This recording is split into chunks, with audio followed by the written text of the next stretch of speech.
What's up, Nintendo gamers? The Kid here with a little video talking about Capcom. And that is, will Capcom be here this generation? That is a pretty significant question right now. Capcom is hurting really badly.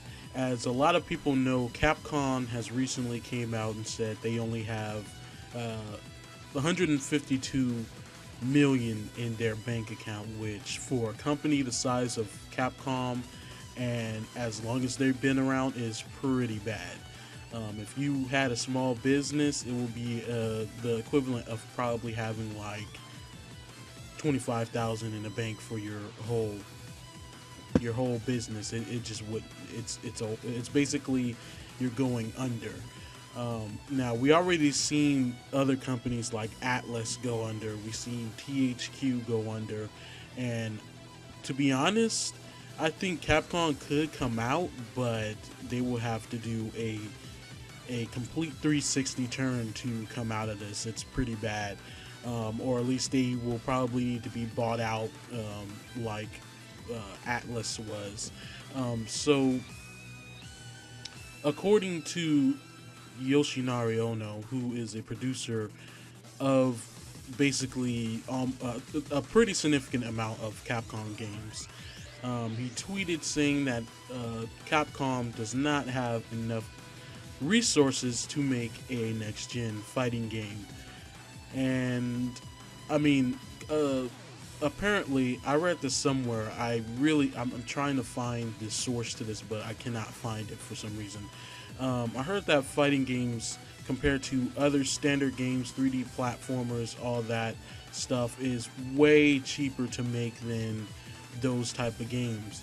So, of course, Capcom has the money to make a next-gen fighting game, but it seems it's pretty clear they don't even want to risk it. They don't want to risk making bad sales or anything like that.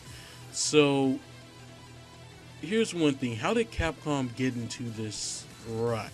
I mean, they've been around since pretty much gaming's been around. Well, at least Nintendo's been around. How did they get this far? Well, one, you kind of screwed over your fans. And when I say your fans, I'm talking about your mascot fans, and that is Mega Man. You screwed them over pretty badly. You canceled a bunch of games. You canceled Mega Man Legends 3. You canceled, I believe, an anniversary Mega Man game. I can't recall the name. And you pretty much just killed off Mega Man. The only thing Mega Man is going to appear in is the next Smash Bros. That's pretty much it.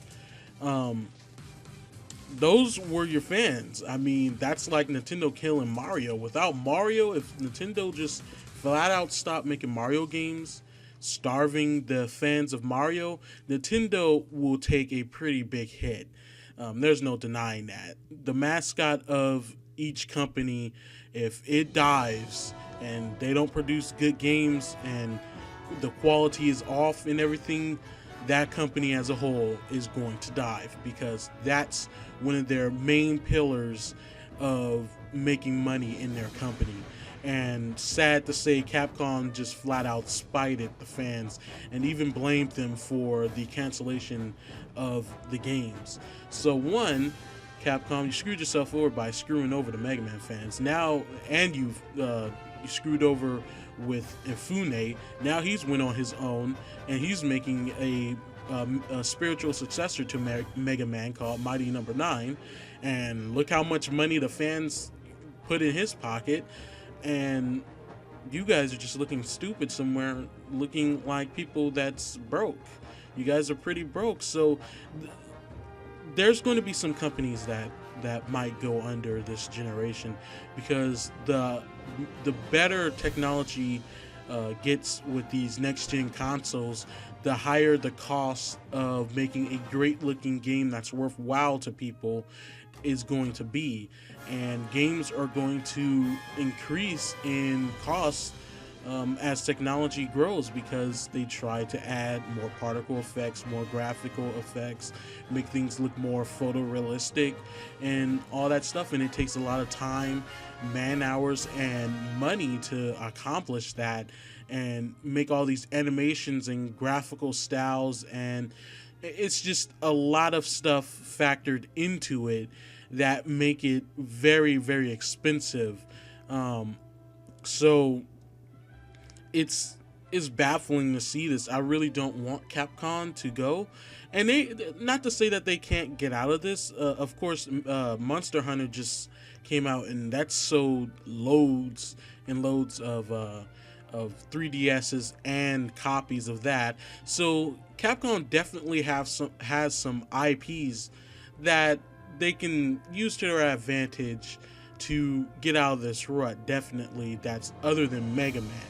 But it's that, again, they neglected Mega Man, and I think that's really when they start to make a nosedive and stuff. You guys put on this DLC basically screwing and swindling people into buying things that are already on the disc that they should already own, and piss people off about that. You guys, that's just the whole thing I could sum up with Capcom. They piss their fans off, like with every IP of theirs. Street Fighter, any fighting games, they pretty much piss people off with that whole on this DLC thing, locking them and everything. You screwed over the Mega Man fans, you pissed them off. You're just pissing people off, and I'm sorry to say it's biting you back full force. So I think, again, Capcom can come out of this, but they really need to start kissing their fans' butts, because you guys are pretty deep in it, and either you go under and sell all your IPs, or you try to get bought out by a company, and hopefully maybe Nintendo or maybe Sega or someone will buy you guys out, and that way you guys can keep making games for everybody and stuff. You guys have Dead Rising 3 coming out, and that could have took a huge chunk of money to make. That's, I believe, the only next gen game they're coming out with, and don't screw over people with that, Capcom. Looks like an amazing game like all the other Dead Risings, but please don't screw it up. Don't mess with your fans right now, because you've seen what happened doing that. All those poor business decisions you guys have been making. So that's just what I want to talk about a little bit here. So tell me what you guys think in the comments below about what was discussed. There will be links in the description to the Yoshinari tweet about the lack of resources, and also them having a little bit of money in the bank for their company. So thank you guys for watching, and I'll see you next video.